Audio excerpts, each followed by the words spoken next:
ہمارا اسلام ایسا تو بہترین اسلام ہے کہ ہمارے اسلام میں ہر وہ چیز انسان کو بتائی گئی ہے جو انسان کے لیے بہتر اور افضل و اعلیٰ ہوتی ہے۔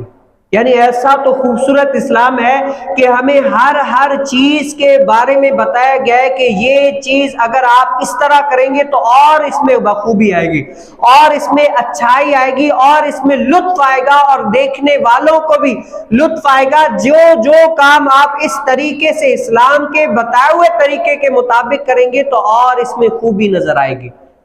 اب رسول کائنات صلی اللہ علیہ وسلم نے کیا فرمایا؟ ہر وہ افعال جو تکریم اور تشریف کے قریب ہے نا، وہ کیا ہے؟ سیدھی طرف سے کیا کرے، سیدھے جانب سے کیا کرے، وہ کیا ہے؟ تشریف اور تکریم کے قریب ہے۔ اب حدیث مبارکہ کیا ہے؟ رسول کائنات صلی اللہ علیہ وسلم نے کیا فرمایا کہ رسول کائنات صلی اللہ علیہ وسلم، حضرت ام عطیہ نے کہا کہ رسول کائنات صلی اللہ علیہ وسلم نے ان عورتوں سے جو غسل دے رہی تھی اپنی صاحبزادی کے غسل کے بارے میں فرمایا کہ دائیں طرف سے کیا ہے؟ اعضائے وضو سے شروع کرنا۔ اب اس سے کیا پتا چلا؟ جیسے میت ہوتی ہے، کوئی غسل دیتا ہے نا، تو کیا سب سے پہلے رسول کائنات صلی اللہ علیہ وسلم نے کیا فرمایا؟ میت مرد کی ہو یا عورت کی ہو، سب سے پہلے کیا سیدھی جانب سے اسے وضو کرا کے شروع کیا جائے۔ اب دیکھیں، بدن تو دھونا ہے، غسل تو کرانا ہی کرانا ہے، لیکن ہمارا اسلام کتنا خوبصورت ہے، بتاتا ہے کہ اگر تمہیں غسل بھی دینا ہے نا تو ابتدا کہاں سے کرو؟ سیدھی جانب سے، سیدھی جانب سے کرو گے، کیونکہ کیا ہے؟ یہ پسندیدہ عمل ہے۔ اسی طریقے سے اور ہر وہ افعال جو تشریف اور تکریم کے قریب ہے نا، ان کو سیدھی جانب سے کیا جائے۔ جیسے بھئی مسجد میں داخل ہونا ہے، سب سے پہلے کون سا قدم داخل کرنا چاہیے؟ سیدھا قدم۔ اسی طریقے سے مسجد سے نکلنا ہے تو سب سے پہلے کون سا؟ الٹا قدم، کہ سیدھا مسجد کے اندر ہی رہے۔ اسی طریقے سے کنگھی کرنی ہے تو کیا ہے؟ سیدھی جانب سے۔ پانی پینا ہے تو سیدھی جانب سے۔ ہاتھ دینا ہے تو سیدھے ہاتھ سے۔ الغرض ہر وہ افعال جو تکریم اور تشریف کے قریب سے ہے، اچھے اعمال ہے، وہ کیا ہے؟ سیدھی جانب سے کرنے چاہیے۔ اور جو ان کے تشریف اور تکریم کے قریب نہیں ہے، جیسے مثال کے طور پر بیت الخلاء میں جانا ہے، سب سے پہلے کون سا پاؤں داخل کرنا ہے؟ الٹا۔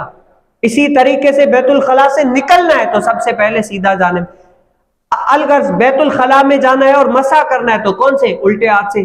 تو یہ کیا ہے؟ ہمارے شریعت میں ہمیں اچھائی والے کام بتائیں کہ اگر یہ کام آپ اس طریقے سے کریں گے تو یہ کام اور پرفیکٹ ہو جائیں گے اور اچھائی ہوں گے جائیں گے۔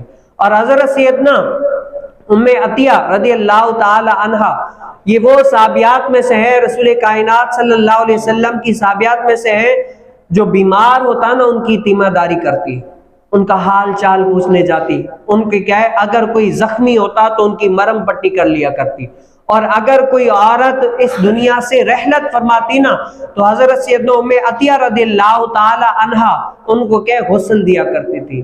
یہ تھے ہماری ان عورتوں کے کام۔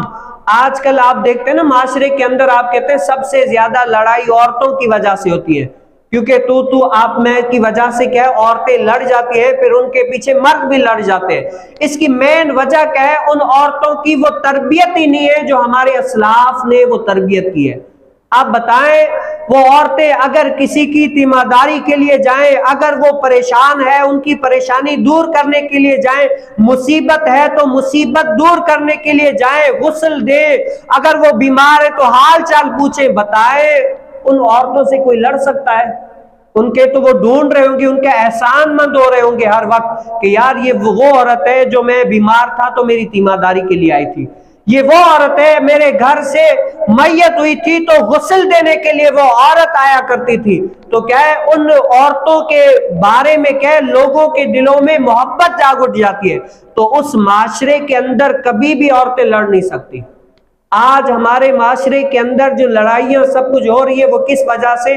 کہ ان عورتوں نے وہ کام کرنا چھوڑ دیے جو کام کرنے سے معاشرہ اور زیادہ پسندگی کی طرف جاتا ہے۔ اسی لیے اور یہ جو غسل دے رہے تھی، محدثین فرماتے ہیں کہ حضرت سیدنا زینب بنت محمد صلی اللہ علیہ وسلم، یہ حضور کائنات صلی اللہ علیہ وسلم کے قول کے مطابق بڑی صاحبزادی ہے، ان کو کیا ہے غسل دے رہی تھی، جو حضور علیہ السلام نے فرمایا کہ جب تم ان کو غسل دو تو تاک مار دینا، کیا ہے 1 مرتبہ 3 مرتبہ 5 مرتبہ اس طرح تاک مار دینا، اور بیری کے پتوں سے دینا، اور کیا ہے آخر میں یہ پانی میں جو عرق ملاتے ہیں خوشبو والا وہ کر دینا، اور جب دے کر فارغ ہو جاؤ نا تو مجھے بتا دینا۔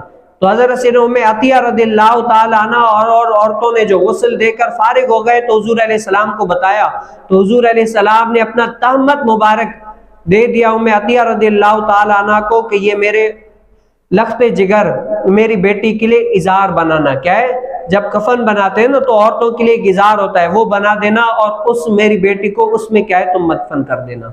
یہ نبی کریم صلی اللہ علیہ وسلم کی یہ تعلیمات ہیں۔